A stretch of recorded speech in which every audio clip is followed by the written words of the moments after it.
Network Entertainment. Hi there, ka-friendship. Ilang beses mo nang naririnig to. Hayaan mo na. Let the man make the financial decisions. Because you're just only a woman. You don't know anything. Oh, grabe. Narinig niyo na ba yun? Well, kung yan ang kasabihan ng mga ibang tao, let me debunk it and let me tell you that it is not the truth. Hi, I'm Chingitan and you're listening to Chink Positive Podcast, where I aim to equip you to become wealthy and debt-free. Teaching you on how to save, budget, get out of debt, and invest. Let's get into the episode. Hi there, this is Chinkitan, your pambansang wealth coach, and welcome to Chink Positive. Today, we're going to talk about women and finance. The unique challenges women face on a daily basis, at the same time, some inspiring stories on how women thrive and rise with finances. Alam mo mga kapatid, we live in a patriarchal environment in terms of business, in society. But syempre, when it comes to family, it's matriarchal. Diba? Pero yun nga, pagdating sa workplace, madalas di ba yung mga namumuno, mga lalaki. Pero ngayon, buti na lang, mayroon rin mga female na CEO, female na mga successful businesswoman, and mga top leaders. However, the unique challenges a woman face, especially when they're starting, number one, ito yung totoo lang real talk tayo. Gender pay gap. Average women earn less than men for the same work. O, parang mas favored ba? Alam na this. If you're a career woman, give me a nod if you agree. Number two, career breaks. Many women pause work for family, for childcare. So, yun nga. Minsan, nadidisrupt yung career nila kasi nabubuntis sila.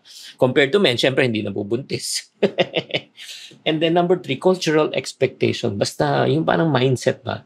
If you're a woman, better stay at home. Work from home ka na lang. Or let's say, you raise our children. Yung parang, again, limiting opportunities yun po yung nangyayari. Number four, women, whether we like it or not, live longer than men. Bakit? Sabi kasi, na-express daw nila ang kanilang feelings like not unlike men. And then, syempre, since pag ang lalaki ang kumikita ng pera, the reality is this, yung financial confidence gap.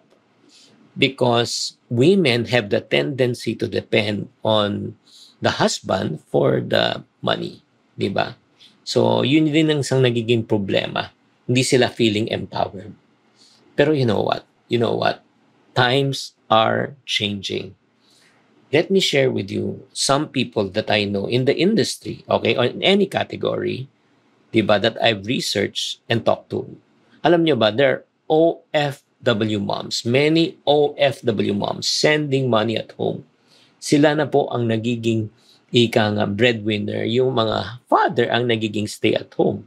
So ensuring the livelihood of the family. Right now, I've seen entrepreneurial women, di ba, starting, as a matter of fact, big businesses, nagiging CEO. Di ba, ang dami na po ngayon sa TikTok, karamihan ng mga CEO, especially with mga beauty products, mga kababaihan. Or let's bring it down to the class of starting entrepreneurs, like for example, sari-sari stores, karamihan, babae. Yung nagbebenta sa online, babae, di ba? And then not only that, the third sector and the third category that's really rising up by choice, not by chance, are the single moms. They juggle multiple jobs while saving, investing for their kids' future. If you're a single mom out there, saludo po ko sa'yo. And especially corporate leaders, breaking barriers, managing teams, and using their personal wealth and wisdom. One of my lodi is no other than Tessie Coson, the daughter of the late Henry C. Di ba? Ang dami niyang negosyo na minamanage. So, these people and stories remind us, being a woman is not just it's not a financial limitation. As a matter of fact, being a woman has its own strength. So, eto lang if you want to be matibay, if you're a woman right now and you're listening to this podcast, you can be financially advanced than men. Again, this is not a sense of comparison, but I want to equip and empower you if you're a follower of mine. Number one, you know what you need to do? Number one, learn about money. Learn about financial literacy. Kasi yun nga, when you talk about financial literacy, it's not only about earning money.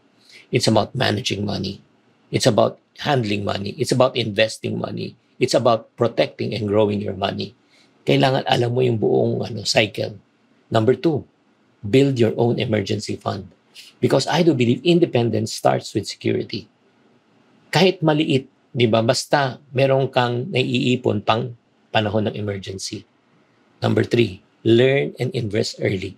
Don't wait for the right time. It's not the right timing. It's how much time you put in your investment. Number 4, if you're a breadwinner and you're a woman out there, protect yourself with insurance, life, health, critical illness, especially if you are the breadwinner. Just in case something happens, may maiiwan ka para sa pamilya mo. And then also, negotiate with confidence. Don't be afraid to ask for fair pay, for better rates. You work as if, di ba? Pareho lang yung value natin na binibigay sa company. But kailangan mas mababa ang sweldo ko dahil babae ako. And last but not the least, let me encourage you. Seek a community and mentorship. Join Women Focus Group, Finance Group, or you can join my TYL community. Ang dami namin kababaihan doon who I help empower. I want to empower women to become financially literate, to be financially disciplined, and to be financially responsible. So if you're a woman out there and you are a wife, by the way, if you enjoy this conversation, don't also forget to check out my other podcast with my wife, Happy Spouse, Happy House. It's Happy Spouse, Happy House. Search nyo na lang po. It's all about strengthening relationship and building harmony at home. So finally, I suggest, ladies and gentlemen, I want to encourage you to change your mindset. Huwag mo sabihin na babae lang ako. Ang dapat sabihin mo, babae ako, kaya kaya ko. Huwag mo sabihin, pera, si Mr. na lang bahala dyan. No, sabihin mo, pera, kaya kong kitain, kaya kong hawakan, kaya kong palaguin yan. Instead of saying, di ko alam yan eh. Sabihin mo, gusto kong matuto. Friend, if money management is your desire, I want to help you. Again, just go to my Facebook account, message me, ask me any questions there. Tanong mo na lang, i-message mo ako, tapos tanong, Chinky, how can I be part of your group? How can I have a one-on-one coaching session with you? If you do want to have a one-on-one coaching session with me, just ask there and I will reply. Remember, money management is never about gender. It's about wisdom, discipline, and courage. So to all women listening out there, you are not just a woman.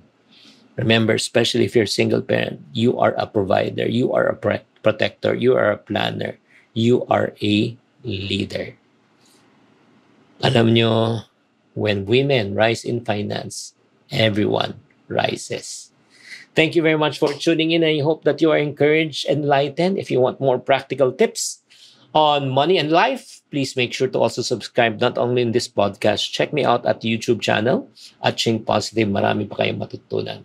As I always say in this podcast, to every problem, there's always a solution. If you're not part of the solution, you're part of the problem. Always. Ching Positive. The opinions of podcast creators, hosts, and guests are not necessarily reflective of the official stance of the Pod Network Entertainment, its hosts, or other network programs. The content created by the people behind the podcast is personal and not meant to harm any religion, ethnicity, group, organization, company, or individual.